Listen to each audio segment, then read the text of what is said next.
Who wore it better? Me. That's what everybody says. Who wore it better? Hopefully you.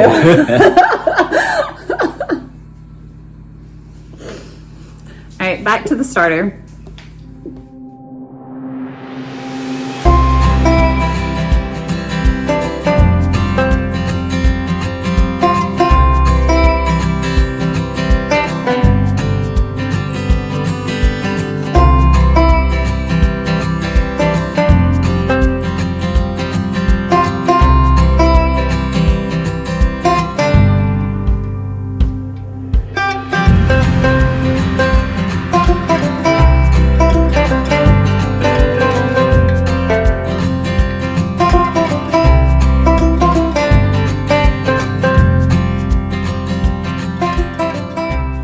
So we're going to talk about my starter here. You saw that it was bubbly. We've used about half of this in the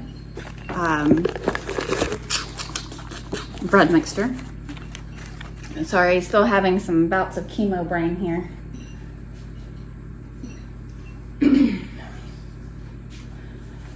But so to make your own starter is really easy. It's just a process that you need to go through to get it bubbly and active. But I'm going to tell you what I did as a shortcut. So you can buy a starter from anywhere, really. What is it? The San Francisco Bread Company, I think, has starters that you can buy. We have a local Mennonite bakery that you can buy starters from. You can, and these are old starters. I mean, a starter can live forever. There's a woman that I was watching on Instagram, and her starter is 60 years old. It's amazing. My starter is about a week old, and because I killed my starters. That's basically what happened. My starter died during the chemo process. I thought that I could do a lot more when I was going through chemo. That's not true. So I had to restart my starter. And instead of waiting 5 to 7 days to do this, or sometimes even longer, I found a shortcut using kefir instead of water. Kefir is also a fermented food, and it's filled with bacteria, and it's great. So what I did is I used 2 ounces of all-purpose flour and then 2 ounces of kefir and mixed it together. And then the next day I added 2 ounces of flour and I added 2 ounces of kefir. And I stirred it together because I need a lot of starter for my recipe. You don't have to have kefir to make your starter. You can use water. Again, use unchlorinated water to make your starter. The chlorine can inhibit the growth of bacteria in there, and you want that healthy bacteria growing. That's what makes this more palatable, or I should say not more palatable, that's taste. More digestible, more easily digestible for people who have gluten sensitivities and for every other person. Look up sourdough and the history of sourdough and the reasons why you want to eat sourdough, and I promise you're going to be pretty fascinated with it. I would not eat the sourdough from the grocery store and think like commercially made sourdough and think that you're going to get the same results as something that you buy at the farmer's market or that you make yourself or that a friend makes. Purchase from a friend. You could do that if you don't want to do this yourself. But I promise it's an easy process. Just learn a few things. So using kefir instead of water when I'm just now starting this cut my time of waiting down by a week. So it only took 2 days of mixing that in and getting that going. So now that I have used part of this, I need to feed it too.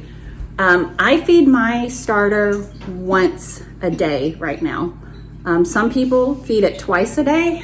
And there's things that you can do with your sourdough discard, like make pancakes, waffles, things like that. We're just making bread. We're trying to limit all the sweets and stuff after Christmas. And to me, pancakes, waffles, even though I don't have sugar in those recipes, it's still something that's very sweet that we're just trying to limit. So the best way to do this, and honestly, I think I've rambled a little too much at this point, and I'm making this way longer than it needs to be.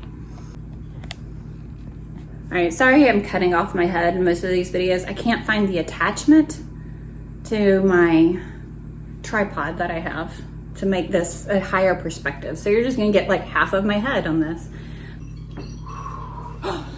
So now we have it. My daughter put a puzzle box underneath there, so that's what we're doing. So, all right, so we have a scale. It's a digital scale. I just messed it up. So I'm gonna turn it off. I'm gonna place my jar on here, and then I'm gonna turn it on. And your scale should read 0. And what I'm gonna do is I'm gonna pour in water until I get to 2 ounces. And this is 2 ounces by weight, not volume. And don't be upset if you go over a little bit. It's fine. And so now what I'm gonna do is I'm gonna add the flour, but I'm gonna turn my scale off and I'm gonna turn it back on. That's called tearing. I learned that term 3 years ago when I was making French macarons. There we go. All right, so your scale should read 0. Now I'm gonna pour in. You don't have to pour it in, you can use a spoon if you want. And I'm gonna get 2 ounces of flour. And again, I use unbleached flour. This is an organic unbleached flour. I would recommend that you use flour that you're familiar with working with, if you work with flour all the time. All right, so now I have 2 ounces of that. So 2 ounces of flour and 2 ounces of water. And then at this point, I'm gonna go in here and I'm gonna stir it all together. So I'm stirring my old starter with the new starter. If I don't make bread every day, I'm only gonna be making it a couple of times a week. So I can store this in my refrigerator when I'm not using it. And honestly, in the summertime, I probably won't be making much bread anyways. And I will probably dehydrate it. And then I can rehydrate it once the growing season is over and the canning season is over and things slow down in the winter time.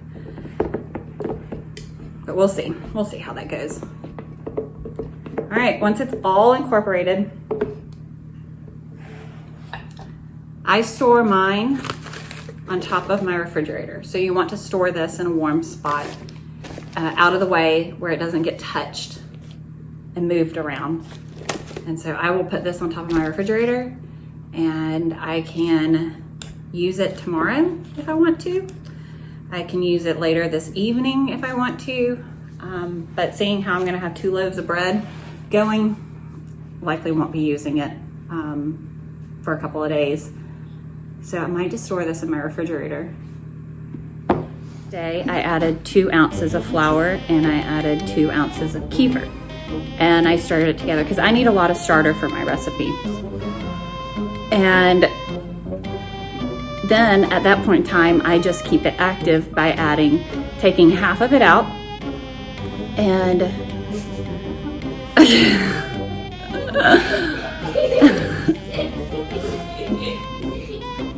I know, it's fine. You don't want to show your pajama self to everybody. Nobody knows you're in your pajamas. I'm not showing your pants. Stop. Yes, nobody wants to see that.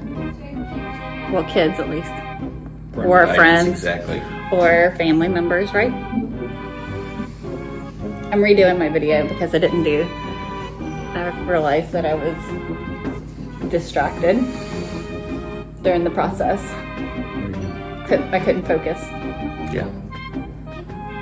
And I'm not helping this, am I? No, you're not helping this at all. It may be a while before we're both in a video together because I don't know that I'd be able to impart my knowledge with you here.